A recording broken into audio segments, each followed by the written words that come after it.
আসসালামু আলাইকুম সবাইকে।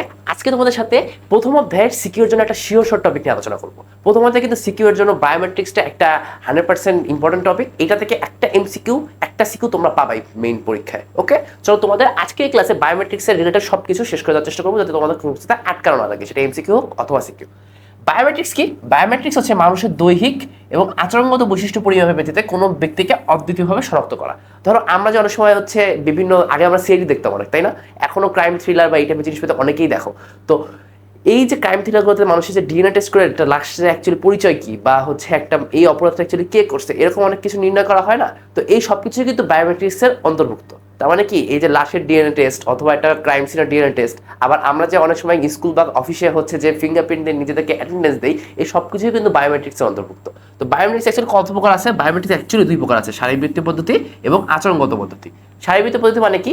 তোমার শরীরের যে বৈশিষ্ট্যগুলোতে যখন বায়োমেট্রিক্স অ্যাকচুয়ালি তোমার বাস্তবায়ন করা হয় বা চেক করা হয় তোমাকে শরীরের কোনো বৈশিষ্ট্যের ভিত্তিতে, তখন সেগুলোকে হচ্ছে শারীরবৃত্তীয় বায়োমেট্রিক্স বলে। যেমন ধরো এই যে DNA test, face recognition, fingerprint, iris scanning, hand geometry, এই প্রত্যেকটাই কি? এই প্রত্যেকটাই শারীরবৃত্তীয় বায়োমেট্রিক্স। তোমার দেহের বৈশিষ্ট্যের হিসাবে তোমাকে হচ্ছে ইউনিকভাবে চেনার চেষ্টা করতেছে।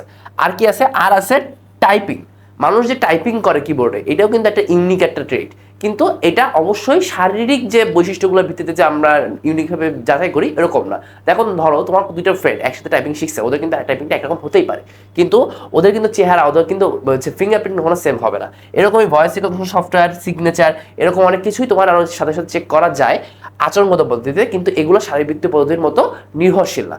এরপর আসো, তোমাদের সিকিউতে একটা টপিক অনেক আসে, যে ধরো তোমার কাছে দুইটা হচ্ছে টপিক দিয়ে দিবে, ধরো বা ফিঙ্গারপ্রিন্ট অ্যান্ড হচ্ছে দিয়ে দিল হচ্ছে ডিএনএ টেস্ট।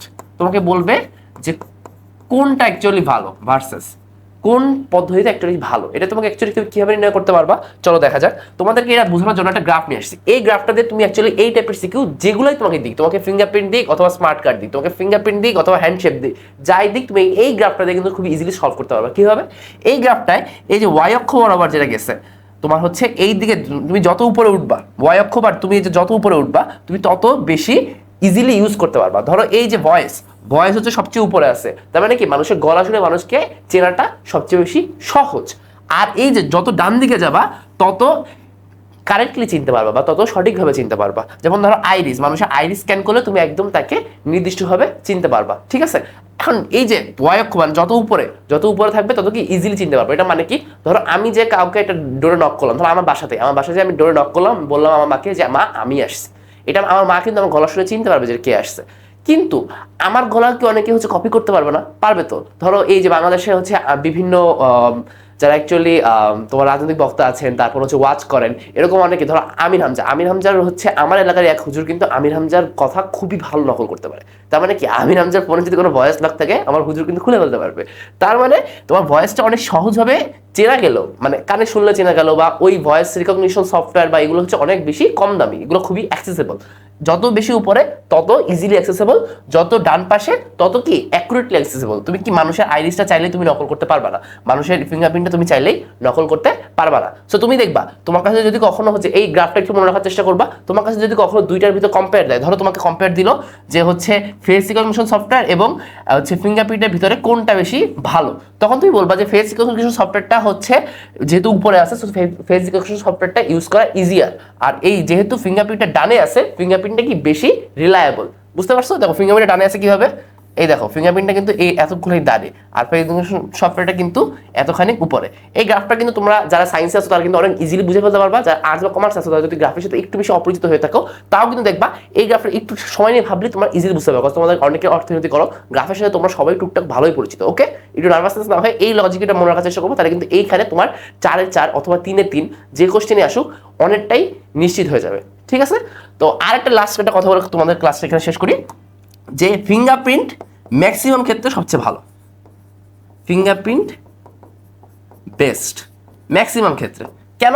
ফিঙ্গারপ্রিন্ট আসলে মানুষের ফিঙ্গারপ্রিন্ট মানে অনেকটা ইউনিকলি অ্যাকুরেটলি তোমার হচ্ছে চেনা যায়।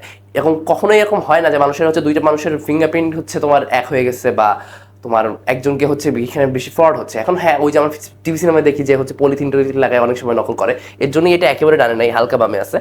তো তবুও ফিঙ্গারপ্রিন্টটা অনেক বেশি রিলায়েবল আমাদের ডে টু ডে ইউজের জন্য। আর ফিঙ্গারপ্রিন্টটা আসলে ইউজ করা বেশ ইজিও, কারণ একটা স্ক্যানার দিয়েই প্রায় হচ্ছে একটা স্কুল, একটা অফিস পুরো কভার করা যায়। সবাই এসে স্ক্যানারেই ফিঙ্গারপ্রিন্ট দিয়ে নিজেদেরকে অ্যাটেন্ডেন্স দিতে পারে, নিজেদের হচ্ছে ইউনিকলি ইউজ করতে পারে। ওকে, তো সবার জন্য বলা থাকলো যে ফিঙ্গারপ্রিন্টটা তোমার সিকিউ, যে ফিঙ্গারপ্রিন্ট বেচ সিকিউর জন্য একটা হাই টপিক।